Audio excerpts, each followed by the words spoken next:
آج میں انشاءاللہ آپ سے بات کروں گی اس دعا کے بارے میں جو کبھی رد نہیں کی جاتی۔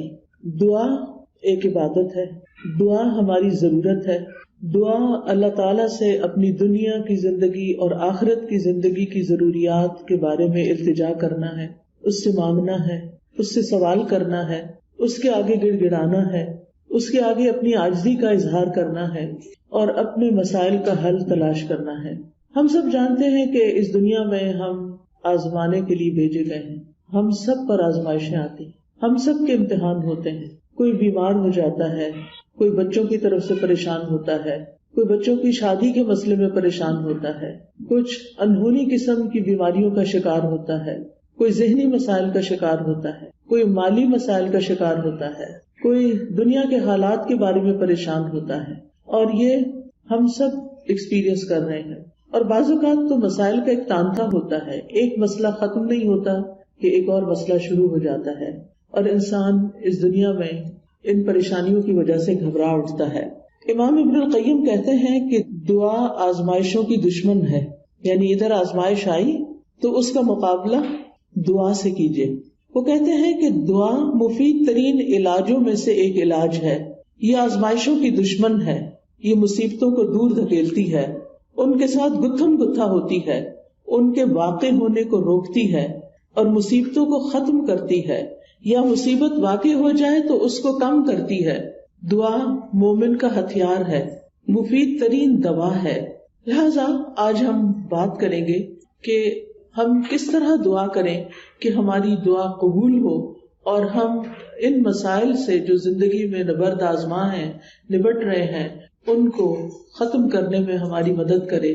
تو بات یہ ہے کہ ہم سب جانتے ہیں کہ ہمیں اللہ تعالیٰ نے ہی پیدا کیا ہے اور اسی کی طرف ہمیں پلٹ کر جانا ہے، اور اسی کے ہاتھ میں ہر مشکل کا حل ہے، وہ ہر چیز پر قادر ہے، وہ سب سے بڑا ہے۔ اس کو دینے کے لیے، اسے کوئی مشکل حل کرنے کے لیے کسی سے پوچھنا نہیں پڑتا، کسی کی مدد لینی نہیں پڑتی۔ لہذا جب سب کچھ اسی کے اختیار میں ہے، لہو ملک السماوات والارض، آسمانوں اور زمین کی ملکیت، کنٹرول سارے کا سارا اسی کے ہاتھ میں ہے، لہذا جب کوئی مشکل آئے تو ہمیں اسی کی طرف رجوع کرنا چاہیے۔ علماء نے عبادت کی جو قسم دعا سے متعلق بتائی ہے وہ دو طرح کی دعا ہوتی ہے، ایک دعا العبادہ اور ایک دعا المسئلہ۔ یعنی ہماری جتنی بھی عبادتیں ہیں، نماز، روزہ، حج، زکوٰۃ، جتنے بھی اعمال ہیں، ان سب کو بھی دعا کہا جاتا ہے، کیونکہ یہ بھی دراصل ہم اللہ سبحانہ تعالیٰ کے حضور جب حاضر ہوتے ہیں، مثلا نماز میں، تو آپ دیکھیے کہ ہم سینے پہ ہاتھ باندھ کے بھی دعا کرتے ہیں۔ ہم سمع اللہ لمن حمدہ کے بعد ربنا ولک الحمد حمدا کثیرا طیبا مبارکا فیہ اللہم لا مانع لما اعطیت ولا معطی لما منعت، حمد کے بعد آخر میں پھر دعا کرتے ہیں۔ رکوع میں بھی دعائیں ہوتی ہیں، سجدے میں بھی دعائیں، حدیث میں آتا ہے کہ سجدے میں انسان سب سے زیادہ اللہ تعالیٰ کے قریب ہوتا ہے، تو وہاں بھی ہم دعا کرتے ہیں۔ پھر التحیات بھی دعاؤں کے ساتھ، درود شریف بھی دعا ہے، بلکہ ساری دعاؤں کا خلاصہ ہے۔ اور اسی طرح قبولیت کا بہترین وقت درود شریف کے بعد نماز کے اندر دعا کرنا ہے، جہاں ہم رب اجعلنی اور دیگر دعائیں پڑھتے ہیں۔ پھر اسی طرح روزے کی حالت میں دعا قبول ہوتی ہے، افطار کے وقت دعا قبول ہوتی ہے۔ پھر ہم حج پہ جاتے ہیں تو ہر مقام پہ دعائیں قبول ہوتی ہیں۔ تو گویا ہماری عبادات بھی دراصل دعاؤں کا ہی مجموعہ ہے، اور وہ بھی دعاؤں کی قبولیت کا ذریعہ ہے۔ یعنی جب ہمیں کچھ چاہیے ہوتا ہے تو ہم اللہ تعالیٰ کی طرف رجوع کرتے ہیں۔ نبی صلی اللہ علیہ وسلم کا طریقہ کیا تھا کہ جب انہیں کوئی مشکل پیش آتی تو وہ کیا کرتے؟ نماز کے لیے کھڑے ہو جاتے اور نماز میں پھر دعا کرتے، اللہ تعالیٰ سے مدد مانگتے۔ قرآن مجید میں آتا ہے وَاسْتَعِینُوا بِالصَّبْرِ وَالصَّلَاةِ، مدد طلب کرو، مدد مانگو صبر اور نماز کے ساتھ۔ لہٰذا یہ دعا العبادت ہے، اس کا فائدہ انسان کو دنیا میں بھی ہوتا ہے اور آخرت میں بھی ہوتا ہے۔ دوسری دعا وہ ہوتی ہے جس میں ہم اللہ سبحانہ تعالیٰ سے سوال کرتے ہیں، کچھ مانگتے ہیں، اس کے آگے گڑ گڑاتے ہیں، تو اس کو دعا الطلب کہتے ہیں، دعا المسئلہ کہتے ہیں، جس میں ہم اللہ تعالیٰ سے التجا کرتے ہیں کہ وہ ہماری دعا قبول کر لے۔ اس کے بارے میں اللہ تعالیٰ فرماتے ہیں وَقَالَ رَبُّكُمُ ادْعُونِي أَسْتَجِبْ لَكُمْ، تمہارے رب نے کہا کہ مجھ کو پکارو، مجھ سے مانگو، میں تمہاری دعا قبول کروں گا۔ ایک اور جگہ پر آتا ہے سورۃ البقرہ میں، وَإِذَا سَأَلَكَ عِبَادِي عَنِّي فَإِنِّي قَرِيبٌ أُجِيبُ دَعْوَةَ الدَّاعِ إِذَا دَعَانِ فَلْيَسْتَجِيبُوا لِي وَلْيُؤْمِنُوا بِي لَعَلَّهُمْ يَرْشُدُونَ۔ اور تمہارے رب نے فرمایا کہ مجھ سے دعا کرو، میں تمہاری دعا قبول کروں گا، اور جب میرے بندے آپ سے میرے بارے میں سوال کریں تو بے شک میں قریب ہی ہوں، میں پکارنے والے کی پکار کا جواب دیتا ہوں جب بھی وہ مجھے پکارتا ہے۔ تو گویا اللہ سبحانہ تعالیٰ بندے کے بہت قریب ہے۔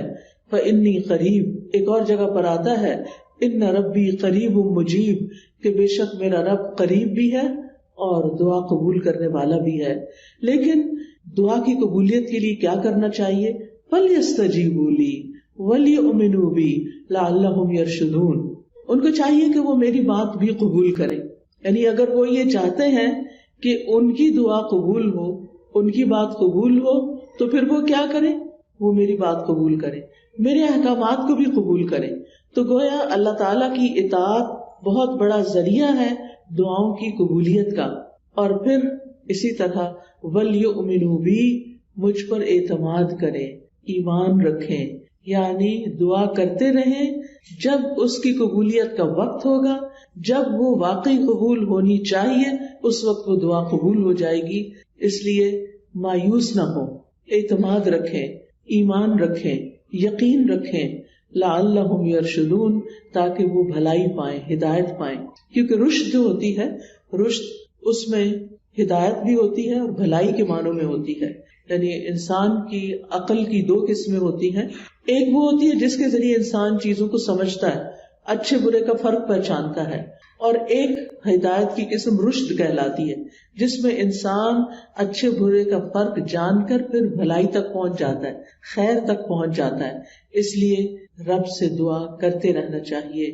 اسی لیے ابراہیم علیہ السلام نے جب دعائیں کی تھی تو آخر میں فرمایا تھا ان ربی لسمیع الدعاء، بے شک میرا رب تو ضرور دعاؤں کا سننے والا ہے، یعنی وہ تو لازماً دعائیں سنتا ہے۔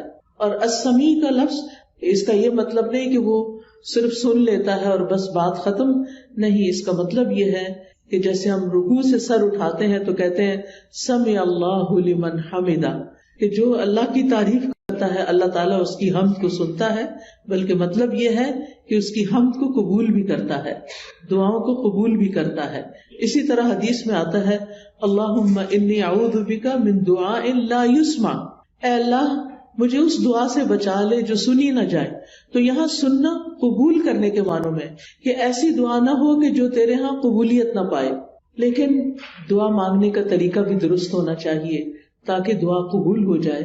اس کے بارے میں اللہ تعالیٰ کا فرمان ہے سورۃ الاعراف میں، اللہ تعالیٰ فرماتے ہیں ادعوا ربکم تضرعا وخفیا انہ لا يحب المعتدین، تم اپنے رب کو عاجزی سے اور چپکے چپکے پکارو، یعنی دعا مانگتے ہوئے انسان کے اندر عاجزی ہونی چاہیے، خشوع ہونا چاہیے، انسان کو ہمبل ہونا چاہیے، اپنے آپ کو رب کے سامنے محتاج ظاہر کرنا چاہیے۔ اور پھر فرمایا وَلَا تُفْسِدُوا فِي الْأَرْضِ بَعْدَ إِصْلَاحِهَا، دعاؤں کی قبولیت چاہتے ہو تو آہوزاری سے پکارو، چپکے چپکے پکارو۔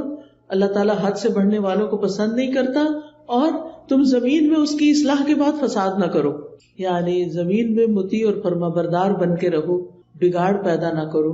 ان رحمت اللہ قریب من المحسنین، بے شک اللہ کی رحمت محسنین سے، نیکوکاروں سے بہت قریب ہے، یعنی اللہ تعالیٰ ان لوگوں کی دعا زیادہ سنتا ہے جو لوگوں کے ساتھ بھلائی کرتے ہیں، نہ کہ ان کے درمیان پھوٹ ڈالتے ہیں، فساد کرتے ہیں اور ان کی زندگی مشکل کرتے ہیں۔ لہٰذا اگر ہم چاہتے ہیں کہ ہماری دعائیں قبول ہو تو اس کے لیے بہت ضروری ہے کہ پھر ہم اللہ سبحانہ وتعالیٰ کے حقوق بھی ادا کریں اور اللہ کے بندوں کے ساتھ بھی بھلائی کا اور رحمت کا معاملہ کریں۔ یعنی ہم چاہتے ہیں کہ ہم پر رحمت کی جائے تو ہمیں کیا کرنا چاہیے؟ دوسروں کے ساتھ رحم کا معاملہ کریں۔ کہتے ہیں نا ارحموا من فی الارض یرحمکم من فی السماء، تم اس پر رحم کرو جو زمین میں ہے تو تم پر وہ رحم فرمائے گا جو آسمان میں ہے، یعنی اللہ سبحانہ تعالیٰ تم پر اپنی رحمت فرمائے گا۔ تو اس سے یہ پتہ چلتا ہے کہ دعا مانگنے کے وقت انسان کا طریقہ کیا ہونا چاہیے۔ سب سے پہلے کہ گڑ گڑا کے، پوری توجہ سے، رو کے، اللہ سبحانہ وتعالیٰ کے آگے فریادیں کر کے، لیکن حد سے نہ بڑھا جائے. حد سے بڑھنا کیا ہے کہ انسان ایسی حرکتیں شروع کر دے کہ جن کا سنت سے کوئی تعلق نہیں. نبی صلی اللہ علیہ وسلم نے اس طرح کی دعا نہیں مانگی. پھر اسی طرح یہ کہ پوری امید کے ساتھ دعا کرنی چاہیے، پورے یقین کے ساتھ دعا کرنی چاہیے کہ ہماری دعا قبول ہوگی. اللہ تعالیٰ سے نا امید نہیں ہونا چاہیے. وَادْعُوهُ خَوْفًا وَطَمَعًا، خوف رکھتے ہوئے اور امید کے ساتھ دعائیں کرنی چاہیے. یعنی انسان دعا مانگنے سے رکے نہیں بلکہ مانگتا رہے. دیکھا جائے تو اللہ تعالیٰ کو تو انسان کی دعا کی ضرورت نہیں کہ بندہ اس سے ضرور مانگے. یہ تو انسان کے اپنے فائدے میں ہے کہ انسان اللہ سے مانگتا رہے. یہ جو اللہ تعالیٰ ہمیں حکم دے رہے ہیں کہ دعا مانگتے رہو، تو آپ دیکھیے کہ اس میں ترغیب دی جا رہی ہے. اس کو ضرورت نہیں ہے، ہمیں ضرورت ہے، ہم محتاج ہیں. سورۃ فاطر میں اللہ تعالیٰ فرماتے ہیں یا ایھا الناس انتم الفقراء الی اللہ واللہ هو الغنی الحمید. اے لوگو تم سب اللہ کے محتاج ہو اور اللہ بے نیاز ہے، تعریف والا ہے. یعنی محتاج ہم ہیں، ضرورت ہماری ہے اور اللہ بے نیاز ہے، اس کو ضرورت نہیں ہے، اس کو کسی کی محتاجی نہیں ہے کہ کوئی دعا کرے گا تو اس کی شان بلند ہوگی. وہ تو پہلے سے ہی بلند شان کا مالک ہے. ایک حدیث قدسی میں آتا ہے اللہ تعالیٰ فرماتے ہیں اے میرے بندو تم کبھی مجھے نقصان پہنچانے کی طاقت نہیں رکھو گے، یعنی میرا کچھ نہیں بگاڑ سکتے کہ مجھے نقصان پہنچا سکو، نہ کبھی مجھے فائدہ پہنچانے کے قابل ہوگے کہ مجھے فائدہ پہنچا سکو. نہ ہم اللہ تعالیٰ کا نقصان کر سکتے ہیں اور نہ ہی اس کو فائدہ دے سکتے ہیں. اسی لیے ایک اور حدیث میں آتا ہے اے میرے بندو اگر تمہارے پہلے والے اور تمہارے بعد والے اور تمہارے انسان اور تمہارے جن سب مل کر تم میں سے ایک انتہائی متقی انسان کے دل کی طرح ہو جائیں تو اس سے میری بادشاہت میں کوئی اضافہ نہیں ہوگا. یعنی اگر ہم سب کے سب بہت نیک بھی بن جائیں تو اللہ تعالیٰ کو تب بھی کوئی فائدہ نہیں. ہم اپنا سارا مال بھی خرچ کر دیں تو اللہ تعالیٰ کا کچھ بھی فائدہ نہیں، اس کا ریٹرن خود ہم ہی کو ملنے والا ہے.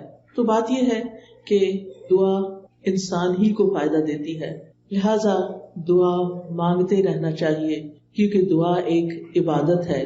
ہم اپنی زندگی میں جتنی بھی دعائیں کریں گے اتنی زیادہ اللہ تعالیٰ کی محبت پائیں گے، کیونکہ نبی صلی اللہ علیہ وسلم نے فرمایا لیس شیء اکرم علی اللہ من الدعاء، اللہ کے ہاں دعا سے بڑھ کر کوئی چیز عزت والی نہیں. یعنی ہم بندوں سے مانگتے ہیں تو وہ کیا ہوتا ہے، ذلت ہوتی ہے، لیکن جب ہم اللہ سے مانگتے ہیں تو اللہ تعالیٰ کے ہاں درجات بلند ہوتے چلے جاتے ہیں، عزت بڑھتی چلی جاتی ہے. دعا کرنے والے سے اللہ تعالیٰ محبت کرتا ہے اور جو دعا نہیں کرتا اس سے کیا ہوتا ہے پتہ نا آپ کو، اللہ تعالیٰ اس سے ناراض ہوتا ہے. جو دعا نہیں کرتا، جو اللہ سے نہیں مانگتا، جو اللہ کے سامنے اپنی حاجت نہیں رکھتا، اللہ تعالیٰ اس سے ناراض ہوتا ہے. لہٰذا دعا کرنے والے اللہ کے محبوب ہیں اور نہ مانگنے والوں سے اللہ تعالیٰ ناراض ہوتا ہے. دعا نہ کرنا تکبر کی علامت ہے. بعض لوگوں کو کہا جاتا ہے نا دعا کرو، کہتے بہت کر لی کوئی فائدہ نہیں ہوا، یا کہتے ہیں اس کو تو پتہ ہی ہے ہمیں کیا چاہیے، ہمیں کیا ضرورت ہے کہ ہم اس سے مانگے. نہیں، ہمیں ضرورت ہے اس سے مانگنے کی، اور جب تک ہم مانگتے رہیں گے ہماری نیکیوں میں اضافہ ہوتا رہے گا اور ایک وقت آئے گا کہ قبول بھی ہو جائے گی. قیامت کے دن یعنی ہر دعا قبول ہوتی ہے. کچھ دعائیں دنیا میں اسی وقت دیر اینڈ دین قبول ہو جاتی، کچھ دعاؤں کے بدلے میں اللہ تعالیٰ ہماری کچھ اور خیر بھلائی کر دیتا ہے جو ہم خود مانگ نہیں رہے ہوتے. اللہ تعالیٰ وہ چیزیں ہمیں عطا کر رہا ہوتا ہے جو ہماری اس دعا کی قبولیت سے زیادہ بڑی ضرورت ہوتی ہے. اور کچھ دعائیں ہماری آخرت کے لیے سیو کر دی جاتی ہیں. جب ہمارے عمل میں کچھ بہت اچھا نہیں ہوتا، ہمارے پاس بہت ساری نیکیاں نہیں ہوتی، لیکن ہم کسی مسئلے میں پریشان ہوتے ہیں اور دعائیں کرتے رہتے ہیں تو یہ ہماری نیکیوں میں اضافے کا ذریعہ بن جاتی ہیں. اور قیامت کے دن اللہ تعالیٰ کے ہاں جو بندہ ان دعاؤں کا اجر پائے گا جو دنیا میں قبول نہیں ہوئی تھی، تو انسان کیا تمنا کرے گا، کاش دنیا میں میری کوئی دعا بھی قبول نہ ہوئی ہوتی اور آج سارے کا سارا مجھے یہی ملتا. ہم سب جانتے ہیں کہ دنیا کی زندگی جو ہے وہ ہماری بہت ہی محدود سی ہے. یہاں اگر ہمیں سب کچھ بھی مل جائے تو بھی ہم دیکھتے ہیں کہ یا وہ چیز ختم ہو جاتی ہے یا ہم چلے جاتے ہیں دنیا سے. یعنی کچھ بھی تو یہاں باقی رہنے والا نہیں. ہمارے پاس قارون کے خزانے بھی ہوں تو وہ بھی ختم ہو جائیں گے، تو بھی ہمیں دنیا سے چلے جانا ہے. کل من علیہا فان ویبقی وجہ ربک ذو الجلال والاکرام. اس لیے کبھی بھی مایوس نہ ہو، مانگتے چلے جائیں، مانگتے چلے جائیں. دعا مانگنے سے کبھی بھی تھکے نہیں. لیکن دعا مانگنے کے کچھ آداب ہیں، کچھ شرائط ہیں، وہ ہمیں ضرور سیکھ لینی چاہیے. اور اگر ہم نے سیکھی ہوئی ہیں تو ضرور دوہرا لینی چاہیے. اور اس کا فائدہ کیا ہے کہ اس سے ہماری دعائیں قبول بھی ہوں گی اور ہمارے دل میں ایک اطمینان بھی پیدا ہوگا. تو ابن قیم نے چند سطروں میں دعا کا خوبصورت نچوڑ پیدا کیا ہے. وہ کہتے ہیں کہ وہ کون سی اہم چیزیں ہیں جو کسی انسان کو دعا کرتے ہوئے معلوم ہونی چاہیے. اور اس کے آخر میں انہوں نے یہ جملہ کہا ہے پورے یقین کے ساتھ کہ جو ان شرائط کو پورا کر کے دعا کرے گا وہ دعا کبھی رد نہیں ہوگی، یعنی اس کی دعا کبھی رد نہیں ہوگی. تو آج کا موضوع بھی یہی ہے کہ وہ کون سی دعا ہے جو رد نہیں ہوتی، یعنی وہ کس طریقے سے مانگی ہوئی دعا ہے جو ضرور قبول ہو جاتی ہے. اور یہ باتیں انہوں نے اپنی کتاب الجواب الکافی لمن سأل عن الدواء الشافی، اردو میں بھی کتاب آپ نے اس کا ترجمہ دیکھا ہوگا دوائے شافی کے نام سے. ہو سکتا ہے آپ میں سے کچھ لوگوں نے یہ کتاب پڑھی ہو. بہت ہی اچھی کتاب ہے، پڑھنے کے لائق ہے. میں سمجھتی ہوں جس نے زندگی میں یہ کتاب نہیں پڑھی اس کے علم میں بہت بڑی کمی ہے. اردو میں یہ کتاب، انگلش میں بھی کچھ مختصر سی شاید ٹرانسلیشن ہے، اصل کتاب عربی میں ہے. اگر آپ کو اردو نہیں بھی سمجھ آتی، نہیں پڑھ سکتے، تو کم از کم آپ اس کے آڈیو لیکچر سن سکتے ہیں. قرآن فار آل ایک ایپ ہے جس میں دوائے شافی کے سارے لیکچرز ریکارڈڈ موجود ہیں. اس میں سے ایک ایک لیکچر اگر آپ کر کے سنیں گے تو کتاب ختم ہو جائے گی. آڈیو بک ہے وہ، اور چھوٹا چھوٹا میں نے ایکسپلین بھی کیا ہوا ہے اس میں. تو اس سے آپ کو زندگی گزارنے کے بہت سارے پر حکمت ایسے نکتے ملیں گے کہ جن کو اپنا کے آپ کی زندگی میں ایک اطمینان اور سکون پیدا ہو جائے گا. تو بہرحال اس کتاب کا ترجمہ النس اینڈ دا کیور کے نام سے بھی آپ دیکھیے گا ضرور. تو دعا کی قبولیت کے اسباب کون سے ہیں؟ اگر آپ کے پاس کاپی پین ہو تو اپنے پاس نوٹ کر لیجئے، اور اگر نہیں تو دل پہ لکھ لیجئے. سب سے پہلی چیز دل کا حاضر ہونا، یعنی دعا کی قبولیت کے لیے سب سے اہم ترین چیز کیا ہے کہ دل کی حضوری کے ساتھ دعا کی جائے. یعنی مقصد کو حاصل کرنے کے لیے مقصد کو پہلے اچھی طرح سمجھ لینا چاہیے کہ مانگنا کیا ہے. پھر مانگنے کے لیے الفاظ کیا ہونے چاہیے، کیونکہ آپ دیکھیے جتنے اچھے الفاظ سے آپ مانگتے ہیں نا، اور جتنے پیار سے مانگتے ہیں، جتنی عاجزی سے مانگتے ہیں، تو جو آپ مانگتے ہیں وہ آپ کو مل جاتا ہے. آپ کسی انسان سے بھی، کسی بچے سے بھی، مثلا بعض اوقات ایسا ہوتا ہے نا، بچہ آپ کی کوئی چیز اٹھا کے بھاگ جاتا ہے تو آپ اسے کہتے ہیں ادھر آؤ، واپس لاؤ، تو کیا ہوتا ہے، وہ اور دور بھاگتا ہے. لیکن اگر آپ پیار سے اس کو کہتے ہیں اچھا یہ دیکھو ادھر آؤ، میرے پاس یہ چیز بھی ہے تمہارے لیے، آؤ، تو وہ اس چیز کو دیکھتا ہے تو وہ فوراً آ جاتا ہے. تو جو پیار کی بات ہوتی ہے نا، محبت کی بات ہوتی ہے، اور توجہ سے بات جو کی جاتی ہے، اس کا اثر ہی کچھ اور ہوتا ہے. بعض اوقات ہم ایسے کرتے ہیں، ہمارے ہاتھ میں فون ہوتا ہے اور ہم کسی سے بات کر رہے ہوتے ہیں تو وہ دوسرے کو کوئی اثر نہیں ہوتا، بچے اس بات کا کوئی اثر نہیں لیتے. تو توجہ، دل کی حضوری، اچھے الفاظ، اور غفلت سے باہر آ کے اچھے سے مانگنا. کیونکہ حدیث میں آتا ہے وَاعْلَمُوا أَنَّ اللَّهَ لَا يَسْتَجِيبُ دُعَاءً مِّن قَلْبٍ غَافِلٍ لَاهٍ، جان لو بے شک اللہ غافل اور لہو لعب یعنی کھیل کود میں مبتلا دل کی دعا قبول نہیں کرتا. یعنی دھیان ہمارا کہیں اور لگا ہوا ہے، کان ہمارے کہیں اور لگے ہوئے ہیں، اور ہم صرف زبان سے کوئی کتاب اٹھا کے، آج کل تو بہت سہولت ہو گئی ہے نا کہ خود سے سوچنا بھی نہیں پڑتا کیا مانگنا ہے، بس بک اٹھائی دعاؤں کی، یا کوئی کارڈ اٹھا لیا، یا پھر کوئی ایپ کھول لی اور لفظ پڑھنا شروع کر دیے. ٹھیک ہے وہ بھی دعائیں ہیں، لیکن ان کو بھی سلیقے سے پڑھنے کی ضرورت ہے. ان پر بھی جب آپ پڑھتے ہیں نا تو صرف ایسے نہیں کہ قرآن کی تلاوت کر رہے ہیں بغیر سوچے سمجھے تو دعائیں بھی بغیر سوچے سمجھے پڑھتے چلے جائیں، ایسا نہیں کرنا، بلکہ جو کچھ بول رہے ہیں اس کو سمجھنا بھی ہے، کیا مانگ رہے ہیں، کیوں مانگ رہے ہیں. لہذا ہمیں غفلت سے نکلنا ہے، دل حضوری کے ساتھ مانگنا ہے، ڈسٹریکشن سے بچنا ہے. جو آپ کی خاص دعائیں نا وہ ایسے وقت میں کیا کریں جب ڈسٹریکشن نہ ہو. کیونکہ بعض اوقات آپ دعا مانگ رہی ہیں اور ادھر سے بچہ آپ کو کھینچ رہا ہے، ادھر سے فون بج رہا ہے، ادھر سے کوئی گھر کے باہر کھڑا ہے، ادھر سے آپ کو خوشبو آ رہی ہے کہ ہڈیاں جل رہی ہے. اب آپ سوچیں کیا دعا مانگی جائے گی، کیسی دعا ہوگی وہ، اور پھر اس میں قبولیت کیا ہوگی. جب آپ کو خود ہی پتہ نہ ہو، کان کہیں لگے، آنکھیں کہیں لگے، ناک کہیں لگے، کیا پتہ چلے گا کیا مانگا کیا نہیں مانگا. لہٰذا ایسے وقت میں مانگے جب آپ اکیلے ہوں، تنہا ہوں، آپ اور آپ کا رب ہو، پھر آپ اسے چپکے سرگوشیاں کریں.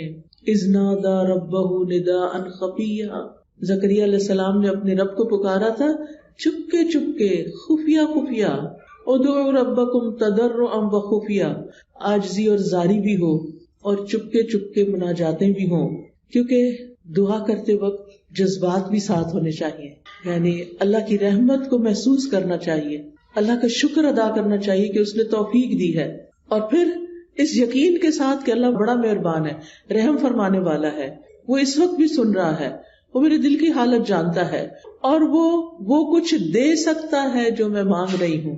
جب آپ بندوں سے کچھ مانگتے ہیں نا تو بعض اوقات ان کے پاس ہوتا بھی ہے، وہ نہیں دیتے، لیکن اللہ تعالیٰ جب دیتے ہیں تو اس کے خزانوں میں تو کمی ہوتی ہی نہیں۔ بندوں کو تو یہ خوف ہوتا ہے نا، ہم نے دے دیا تو ہمارا کیا بنے گا، ہر دفعہ ایسے ہی ہوتا ہے نا، کوئی ہم سے کچھ مانگ لے تو پہلے ہم سوچتے ہیں ہمارا کام چلے گا دینے کے بعد، بس اتنا ہی دیتے ہیں جتنا ہم بس دینا چاہتے ہیں، اس سے آگے نہیں۔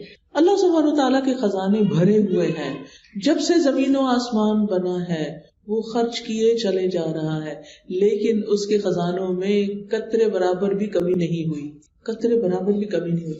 اس کو کیا فرق پڑتا ہے؟ اور جب ہم یہ جانتے ہیں کہ زمین و آسمان کی ہر چیز اس کے کنٹرول میں ہے، وہ بادشاہ ہے، وہ مالک ہے، اور وہ دینے پہ پوری طرح قادر ہے، تو پھر ہم اس امید کے ساتھ مانگے۔ قرآن مجید میں آتا ہے کہ وَإِن مِّن شَيْءٍ إِلَّا عِندَنَا خَزَائِنُهُ وَمَا نُنَزِّلُهُ إِلَّا بِقَدَرٍ مَّعْلُومٍ، کوئی چیز ایسی نہیں، یو نیم اٹ، کہ جس کے خزانے ہمارے پاس نہ ہو، لیکن ہم ان خزانوں میں سے کتنا کتنا دیتے ہیں، کتنا کتنا اتارتے ہیں، ایک معلوم اندازے کے مطابق، ایک مقرر اندازے کے مطابق، کیونکہ اللہ تعالیٰ الحکیم بھی ہے، اس کو پتا ہے کس انسان کو کب کون سی چیز دینی چاہیے، کیونکہ وہ ہمارے بارے میں ہم سے زیادہ جانتا ہے نا، کہ اگر میں نے اس کی دعا قبول کر لی اور اس کو وہ مل گیا جو چاہتا ہے، پھر یہ مجھے بھول جائے گا، اور مجھ سے غافل ہونا اور بھولنا اس بندے کے حق میں نقصان دہ، لہٰذا بہتر ہے کہ اس کی دعا ابھی قبول نہ کی جائے، یہ کچھ اور مانگ لے۔ یعنی بعض لوگوں کی دعا صرف اس لیے قبول نہیں کی جاتی کہ ان کا رونا اللہ کو پسند ہوتا ہے، ان کا مانگتے رہنا اللہ کو پسند ہوتا ہے، کیونکہ جب ہم دکھی ہوتے ہیں، تکلیف میں ہوتے ہیں، پریشان ہوتے ہیں، تو پھر ہم اللہ کی طرف رجوع کرتے ہیں، اور جب ہماری ضروریات پوری ہو جاتی ہیں تو پھر ہم کیا کرتے ہیں، پھر تو ہم نماز پڑھنا بھی بھول جاتے ہیں، پھر ہم صدقہ خیرات دینا بھی بھول جاتے ہیں۔